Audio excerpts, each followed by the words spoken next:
Magandang gabi po sa inyo, sir. Good evening. Good evening. Ano pong atin, sir? Ano pong may paglilingkod ko sa iyo, sir? Oh, sir, pag ano, sir, pag gabi, sir, Tagalog ako dahil mayroon tayong mga kapatid na sa pananampalataya, lalong-lalo na pag hindi Katoliko, na hindi nakakaunawa ng Bisaya. Kaya mayroon akong Tagalog, sa umaga naman, Bisaya tayo.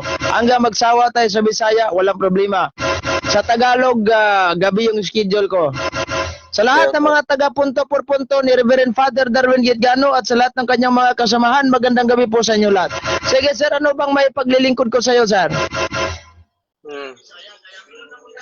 Sabi mo kanina na hindi kami tatanggap ng referensya at Bible alone lang. At sabi mo pa, wala tayong mababasa sa Biblia na Bible alone lang. Okay. So, itong tanong ko, wala talaga sa Bible dahil wala naman talagang mababasa. Pero sandali ito, lang ha. Sir, sandali lang, sir. Pag meron kang meron kang hindi na intindihan sa Tagalog, hindi mo kayang Tagalogin, magbisaya ka lang ha, pero wag mong i-accent na lahat na lang Bisaya. Sige. So, ang tanong ko, anong exact na date sa kapanganakan ni Kristo? Exact date, December 25. Ginawa pa nga yan sa kalendaryo natin ginamit nyo na ginawa mismo ng Katolikong si Pope Gregory. Doon sa government ha, sinabi pa nga, kung mayroon ka kalendaryo sa bahay mo, doon sa boarding house mo siguro yan, tignan mo, legal holiday, Christmas Day. Ano yan? Birth of Christ. Pag hindi ka naniniwala, illegal ka. Ikaw po naging, ewan ko ba kung NPA ka ba? Natural. Anong koneksyon ni Gregory? Pag sinabi natin ganito ha, pag sinabi natin Gregory sa kang Kristo. Bro, hindi ko naman sinabi, bro. Sandali lang ha. Hindi ko naman sinabi na si Pope Gregory may connection doon kay Kristo. Hindi ko sinabi yan.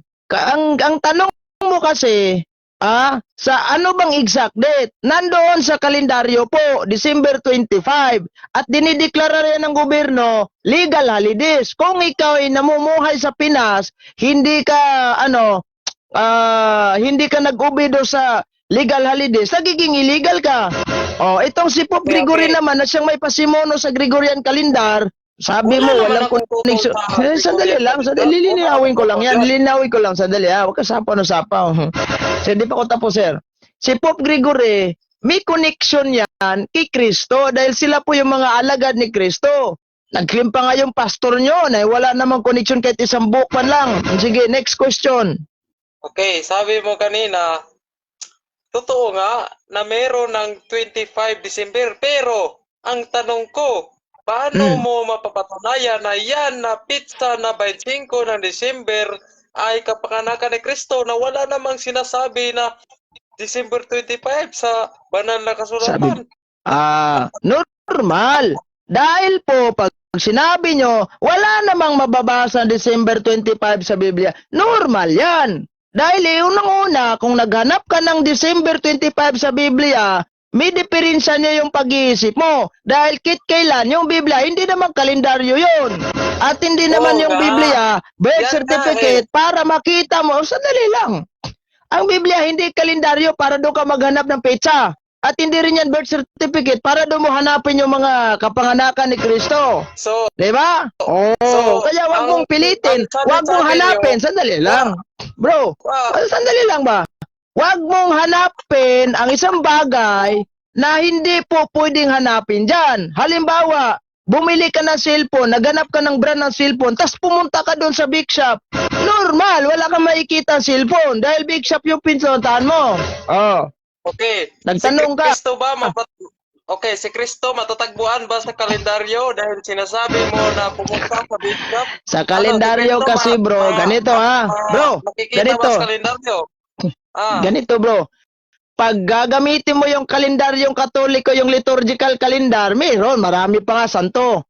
Pero pag ginamit natin yung kalendaryong Gregorian calendar, na kayo mismo gumagamit kahit hindi naman yan ninyo. Katoliko yan. Sabit pa kayo na sabit sa bahay nyo.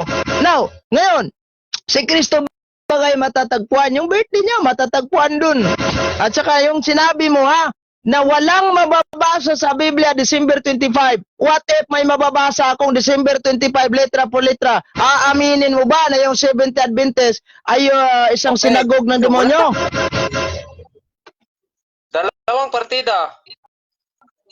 Gagamit ka ng Bible na Greek Bible. Na Anong merong Greek Bible? translation. Hindi naman Greek- pinag-uusapan natin din. Hindi. Sandali lang ha. Ang original- Hindi naman ang original Greek Bro, Bible is ganito Greek. yan. Oy, ibang paandar ninyo, wala nang kakagat sa paandar ninyo na titirahan nyo kami ng Greek. Pag hindi nyo kaya, doon kayo sa Greek. Hindi mo nga alam kung ano yung Tagalog doon sa nakikita Nigo. ang original sa Sandali Griego lang. Wala ka namang alam Bro, sa Griego. Puta Huwag ka kang ng magmamayabang wala sa ka namang Grigo. Kung kinakanta. titignan mo, hoy, makinig ka. Huwag kang magmamayabang sa Grigo dahil in the first place, hindi mo nga hawak ang original manuscript sa Grigo. Grigo ka ng Grigo. Hindi mo nga alam siguro kung sandali lang. Hindi mo nga siguro alam. Bro, ganito. Wala ka namang alam sa mga sinasabi mo. Anong walang alam? Ikaw na nga yung walang alam. Grigo ka ng Grigo. Di mo nga siguro alam kung ano yung Greek sa ano. Kung mananampalataya, ano ang unang Biblia na kinuha? Bro, galing napunta sa na tayo sa translation ng unang Griego. Biblia, bro. Malayo na tayo sa issue. Sandali lang. Na English Bible. Hindi naman natin pinag-uusapan yung translation sa Biblia kung ano yung nauna, Bisaya, Oo, Tagalog, dahil English, kung Grego. natin malalaman, Ang sinasabi pag-uusapan, mo kanina, pinag-uusapan may natin mababasa, dito. Sandali lang. Sapo ka ng sapo kasi. Ang pinag-uusapan natin dito, di ba nagtanong ka sa Biblia kanina, binanggit mo kasi, walang mababasa sa Biblia na December 25. Wala What nga eh. if may mababasa ako sa Biblia Kunin mo letra mo por lang letra? yan, Aaminin mo ba ngayon? Sandali lang. Huwag kang tawa ng tawa. Tignan mo, tumawa ka ng hilaw. Buking ka tuloy. Anong booking? Sabi mo Straight kanina, may to the mababasa. Tapos, Ha? O meron! Letra por letra. Gusto mo? Ayan o! hindi, ang dalawa ang hinihiling ko. Dalawa. Anong dalawa? Oo, Bro, ah, di ba sinabi, kaya nga- hindi kaya naman nga pinag-uusapan na, tinatanong kita sandali kung lang, ano para ba- magkakaunawaan ano tayo ang dito. translation ng Bro, para English magkakaunawaan Bible tayo dito, galing ganito, ganito yan. 'Di ba? Naghanap ka sa Biblia.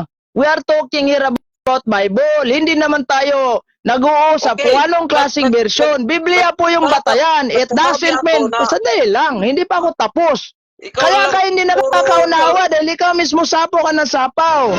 Makinig ka muna. Sir, nakinig ako sa tanong mo. Kaya makinig ka sa sagot ko. Para magkaunawaan tayo dito, huwag kang sumapaw. Diba? O, partida to. Dahil mismo, sinabi mo, wala namang mababasa sa Biblia. So in fact, nagbasi tayo ng Biblia, di ba? It doesn't mean kung anong version sa Biblia, basta Biblia. Yun po yung issue. Wala Oh. akong sinasabi na Biblia mo dahil guni-guni mo lang yung Biblia Biblia mo. mo. Ang Biblia Di ba, nga, sinabi mo, nasa ko, yung kabago-bago mo hindi lang bias binanggit, na kabago-bago mo bias lang ng binanggit, Biblia bro. mo eh. Kaya hindi ako Bro. naniniwala sa mga sinasabi Sandali mo lang. at sa iyong Kabago-bago.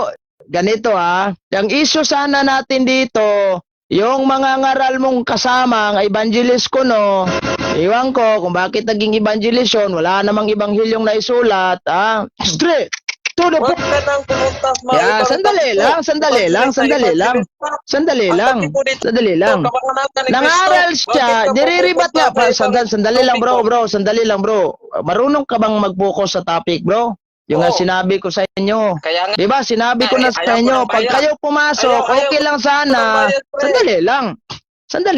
Okay lang sana pumasok kayo pag wala tayong caption kung ano yung pinag-uusapan. Ngayon, may caption tayo, dapat marunong kang magbasa. Hindi yung nag-topic tayo dito ng lechon baboy, ikaw topic ka ng topic ng ng ibang issue. Imbes na pumunta tayo doon sa karnihan section, napunta ka doon sa prutasan section. Ibang usapan yun. So, Yan nga ganito, eh. yung issue ko Tinatanong kasi kita, bro, niriribat niya, no? Sandali lang. Sandali lang, bro. Sandali lang. Sandali lang. Sandali lang ba? Sinasakyan ko lang. Sinasakyan ko lang naman yung issue mo. Yung issue natin dito, yung kasama mong evangelist, wala namang ebanghilyong naisulat. Tanda mo yan. Niriribat niya yung pahayag ni Father Darwin. Walang sapaw na sapaw eh. Walang sapaw na sapaw.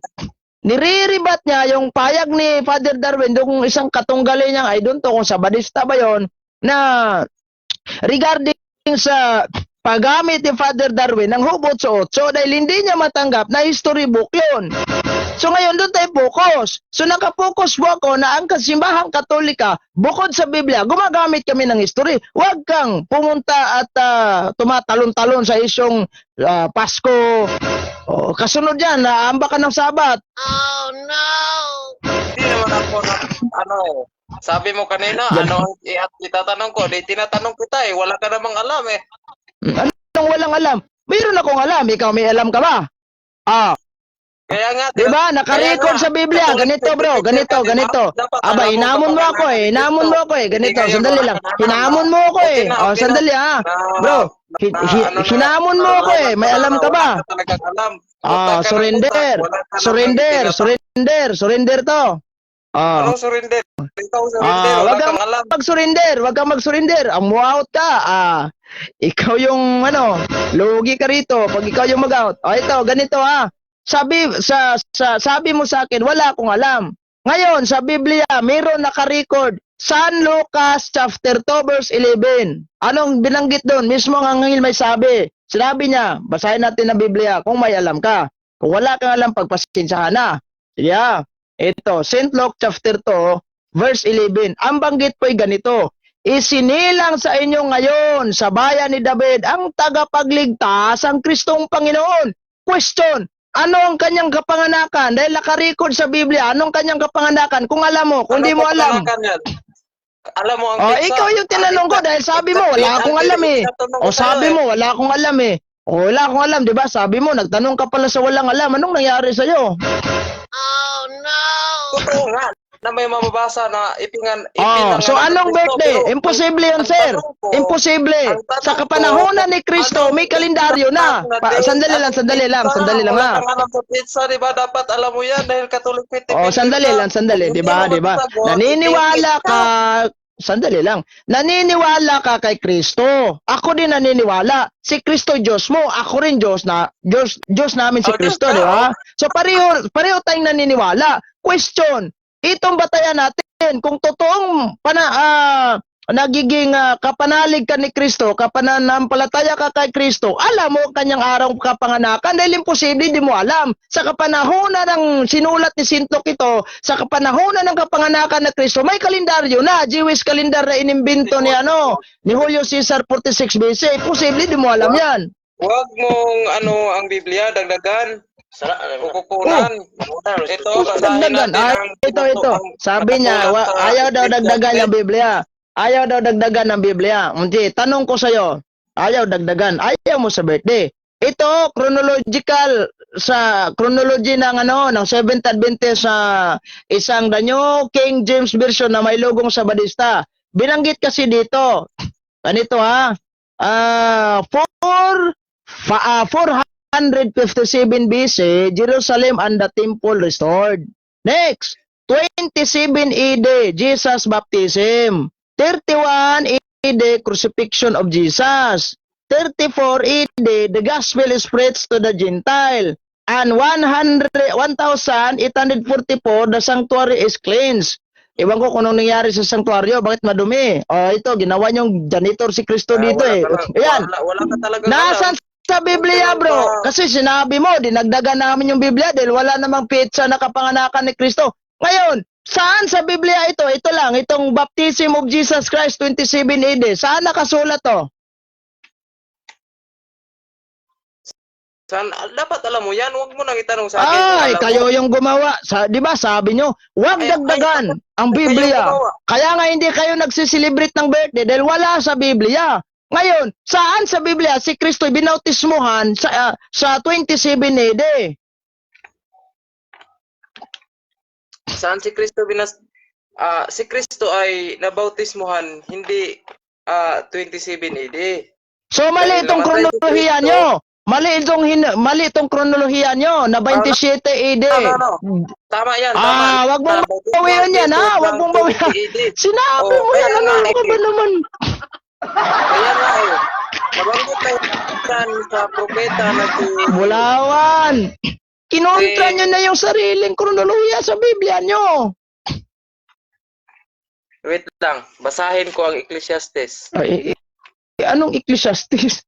Nakabatay tayo sa kronolohiya. Pinag-uusapan natin eh. Kaya nga, di ba, sapaw ka kasi ng sapaw kanina, sabi mo, Sabi I mo don't kanina, believe the birth of Jesus Christ. Sandali lang. Di ba sinabi mo, I don't believe the birth of Jesus Christ because that's not found in the Bible. Hindi po makikita sa Biblia yon. Dinagdagan nyo lang Katoliko.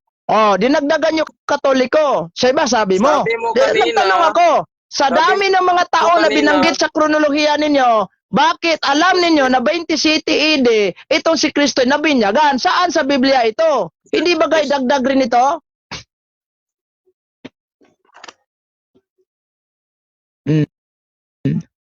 Wala.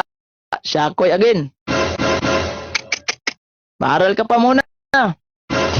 Bago ka pumasok, dapat alam mo, kargada mo, ano mo. Si Bulawan talaga, oh. Lagi ka lang pumasok sa live ko, di mo pa rin alam. Sana, sa mga ilang bisis mong pasok ka ng pasok sa live ko, dapat ano ka, dapat natauhan ka na. Ako naman, oh. Straight to the point.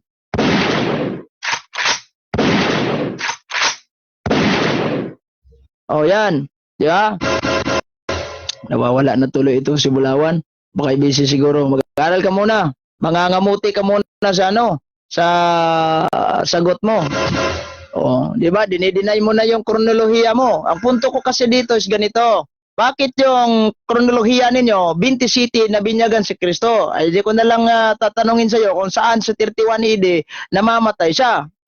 Walang record sa Biblia 'yon. Pero bakit alam nyo? Birthday ni Kristo kini-question nyo. Pero yung baptism of Christ, hindi nyo kini-question. Bakit 27 AD? Na sa Biblia, 30 po yung edad ni Kristo binautismuhan. Di ba? Ito naghatagpit sa bulan. Ito na si Muanya. Naghahanap siya. Di naman maniniwala sa Pasko, pero tanggap pa rin ng tanggap siguro ng 13% ito. Ano ba?